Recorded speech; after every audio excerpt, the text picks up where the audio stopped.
12e page de notre cahier de vacances, nous approchons de la fin du voyage. J'ai souhaité avec ce fichier, cette application Sudoku et les tutoriels associés, pouvoir vous montrer comment naît un projet, puisque c'est un véritable projet, et de façon à pouvoir ensuite être utilisé d'une façon fiable et pérenne, ce que nous faisons trop rarement en milieu professionnel. Donc cette dernière partie va être consacrée à l'explication des différentes macros qui existent sur ce fichier. Une explication, comme je l'ai déjà dit, succincte, parce qu'effectivement, il faudrait là aussi de nombreux tutoriels pour apprendre à utiliser le VBA, pour ceux qui ne le connaissent pas. Donc là, je vous replace dans mon dossier avec tous les fichiers de tutoriel et l'original de mon fichier de Sudoku, la version V5. Lorsque j'active ce fichier par un double clic, nous voyons qu'automatiquement, le fichier se met en plein écran. Donc, ce qui est fait, donc c'est volontaire, évidemment, c'est fait pour que les personnes qui veulent jouer aient le maximum de visibilité en fonction de leur écran. Mais il est toujours possible, donc ça c'est la première macro qui va exister, il est toujours possible de retravailler sur cet affichage-là en venant cliquer sur le bouton correspondant qui me permet de retrouver un Excel normal que je peux redimensionner tel que je le souhaite et effectivement j'ai accès au zoom si j'en ai besoin, accès au zoom d'une manière manuelle. Pour entrer dans l'univers des macros, deux possibilités assez simples sont le fait de faire Alt F11, ce qui va permettre d'ouvrir la fenêtre macro, ou éventuellement d'aller sur l'onglet développeur et de faire Visual Basic.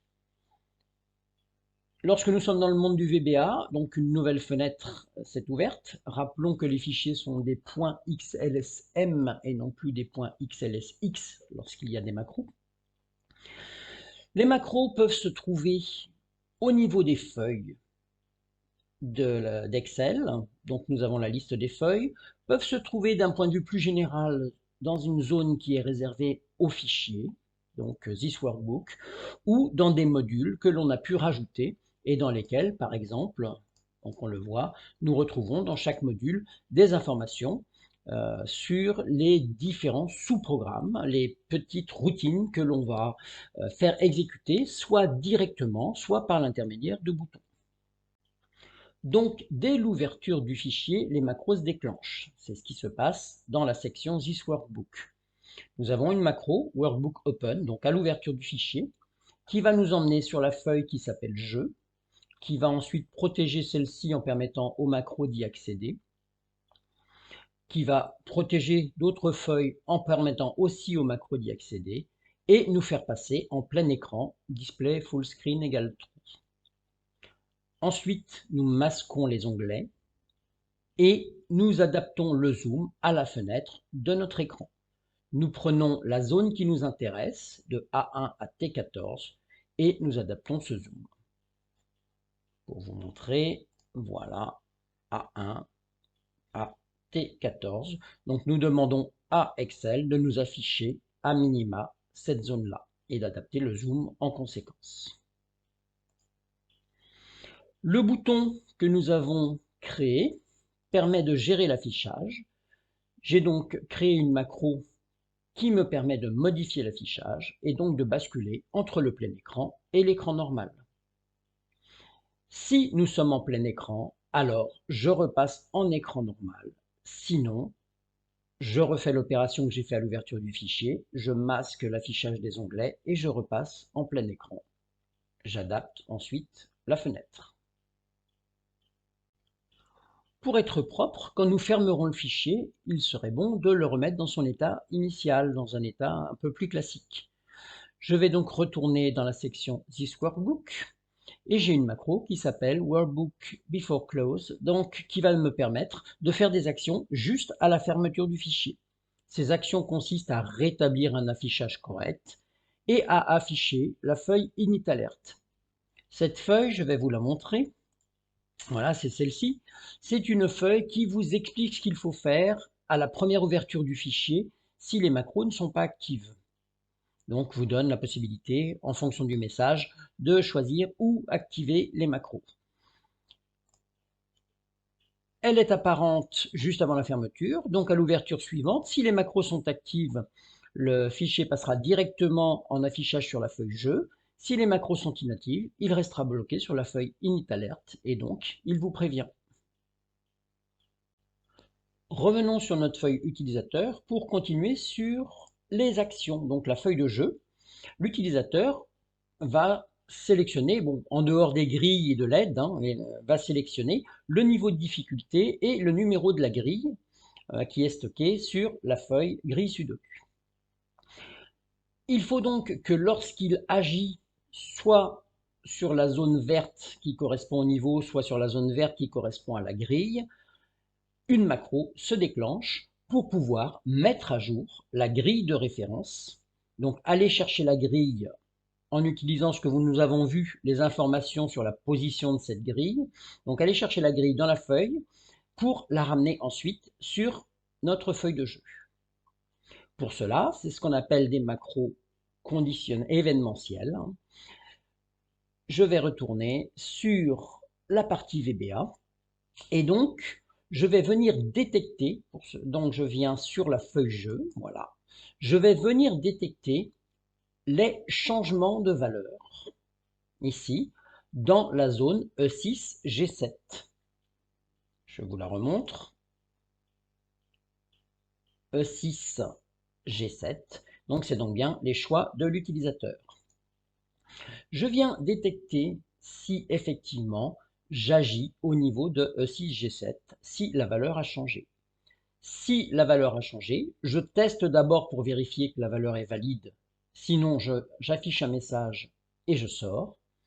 Et ensuite, je vais, pour accélérer, momentanément empêcher l'écran de se mettre à jour et momentanément empêcher d'autres actions automatiques d'Excel de se mettre en jour. Donc, je désactive la gestion des événements. De même, j'empêche de calculer, je passe en calcul manuel de façon, là aussi, à accélérer. Dans un premier temps, j'efface ma grille, K3, S11, K3, S11. Ensuite, je vais venir copier la grille que je trouve sur la feuille grille Sudoku. Donc, je viens la copier dans la zone K3, S11. Concernant mes différents boutons, ici, dès que je touche à la sélection de grille, je remets mes boutons en inactif, c'est-à-dire avec le centre blanc. C'est ce que l'on voit ici. Mes boutons, rappelez-vous, ont été renommés. Ils s'appellent tous BT et ensuite il y a le nom du bouton. Et je viens donc progressivement mettre tous les boutons, en fait, avec un centre blanc. Pour terminer cette macro, donc je vais venir vérifier que, vous savez, mon petit rectangle violet qui donne les informations pour les extrêmes débutants, je vais venir vérifier et m'assurer, en fait, je le positionne de façon à ce qu'il ne soit pas visible. Donc, sa propriété visible est mise à false. Ensuite, je reprotège ma feuille pour que l'utilisateur ne puisse pas casser les choses importantes. Je réactive les événements, je réactive l'affichage et je calcule. Voilà donc ce qui se passe lorsque je change soit le niveau de jeu, soit le numéro de grille. D'autres macros événementiels sont actives aussi lorsque l'utilisateur interagit avec la feuille de jeu. Ces macros, en fait, ces autres interactions, nous les retrouvons ici. Cela ne concerne plus un changement de valeur dans une cellule comme précédemment, mais cela correspond uniquement à une sélection. Regardons un peu à quelle occasion je vais déclencher cette macro. Cette macro va se déclencher, premièrement, si je clique sur le bouton rejouer. Le principe du bouton rejouer est que, étant en cours de jeu, j'ai donc inscrit d'autres chiffres par rapport à la grille initiale et que je souhaite retrouver la grille initiale. Par exemple, imaginons qu'ici je mette un 4. Vous voyez déjà que par mise en forme conditionnelle, j'ai bien une erreur. Je veux rejouer, je clique. je reviens à l'état initial, sans avoir à resélectionner l'un ou l'autre. Donc, macro événementiel. Deuxième type de macro événementiel, ici, j'ai cliqué sur rejouer, mais pour déclencher le jeu, il faut que je choisisse un mode de jeu. Prenons par exemple le mode débutant. Dans le mode débutant, je vais avoir une information sur les cellules avec une possibilité unique à cet instant du jeu, mais rien d'autre. Si je suis en mode initiation, lorsque je clique sur la cellule, j'ai en plus l'affichage d'une aide. Je reviens en débutant, l'affichage disparaît. Donc là, ce sont deux macros événementiels uniquement sur une sélection de zones en fait. Retour au VBA, c'est ce que je vais trouver ici. Donc, si je considère la zone rejouée, ce n'est pas un bouton, c'est une zone. À partir du moment où je clique dans cette zone-là, je viens juste en fait réécrire en E6 ce qu'il y avait. Et en E6, j'ai le niveau de la grille. Mais à partir du moment où j'écris ce qu'il y avait, je vais automatiquement déclencher l'événement change et je vais donc remettre à jour ma grille comme je l'ai fait à l'origine. Je vais vous le montrer, je me mets un point d'arrêt pour bloquer la macro en cours d'exécution. Je viens, je clique sur rejouer. Vous voyez, je suis dans l'intersection E8, G8. Je vais donc écrire en E6 et si je poursuis ma macro, vous voyez que je change. Ma macro change est en dessous, je passe dans le working change et je vais redéclencher la récupération de la grille d'origine. Voilà, c'est fait. Donc, si je reviens sur ma grille, effectivement, elle est comme à l'origine. Maintenant, ce qui se passe au niveau des modes de jeu. Donc, je vais cliquer sur un des boutons et ce qui va se passer, c'est que en fonction de la sélection que j'ai pu faire, je vais venir, lorsque je vais être sur une cellule de ma grille, je vais afficher ou pas les infobulles. Je reviens, voilà. Donc, rejouer, nous l'avons vu. Dans le cas où, effectivement, je suis en mode initiation, donc les boutons sont associés à une cellule qui est la cellule H9, et le 1, c'est le mode initiation. Si je ne suis pas au niveau de la grille, K3S11, alors je ne vais rien faire. Par contre, si je le suis, je commence par rendre info init, donc mon bouton d'aide violet, pas mon bouton d'aide, mon rectangle d'aide violet invisible. Et ensuite, je vais aller regarder l'état de la case sur laquelle je suis. Si cette case est vide, alors je vais venir mettre mon bouton au niveau de la cellule, de la case que je suis en train de regarder.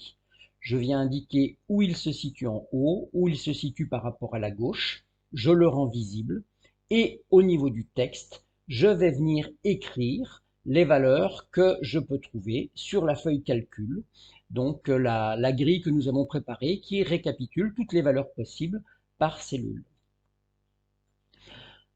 Si je ne suis pas en fait au niveau de la grille, alors je rends le bouton invisible. En fin de partie, je vais venir donc regarder où j'en suis. Je fais donc appel à un autre sous-programme qui se trouve dans le module jeu, je pense. Voilà, je descends. Voilà ma macro fin de partie. Elle va juste venir regarder si les 81 cases ont été remplies. Si elles ont été remplies, je vais indiquer résolution terminée, félicitations, et je vais remettre tous mes boutons avec un centre blanc. Je désactive tous les modes de fonctionnement. Il ne restera plus à l'utilisateur que de resélectionner une autre grille ou de faire rejouer ou de relancer les boutons. Mais normalement, il faudrait qu'il fasse rejouer avant. Lorsque je joue, en fonction de ma sélection de boutons, je vais avoir un comportement différent au niveau de ma grille, voire même en automatique au niveau du fichier lui-même. Cela se fait par le mode jeu, donc que je vais trouver sur le module jeu. Voilà, une macro qui s'appelle mode jeu, qui est comme toutes les autres documentée grâce aux lignes que vous voyez en vert, les lignes de commentaires, avec les phénomènes classiques d'accélération en empêchant l'écran de se mettre à jour, etc. Et par contre, en tout début, vous voyez ici, je vais juste récupérer l'information sur le bouton qui a appelé la macro, de façon plus tard à pouvoir prendre des décisions en fonction du mode débutant ou du mode plus évolué, voire mode automatique. Des tests pour vérifier que ma grille n'est pas complètement remplie. Si ma grille est remplie, je la remets à 0. Je mets tous les centres de mes boutons en couleur blanc pour ne remettre en vert que celui qui est actif.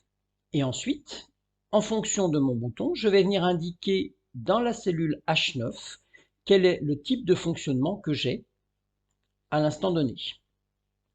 Donc, pour certains choix, je n'ai pas besoin d'aller très très loin. Je mets juste 1, 2 ou 3, le mode de fonctionnement qu'il y a.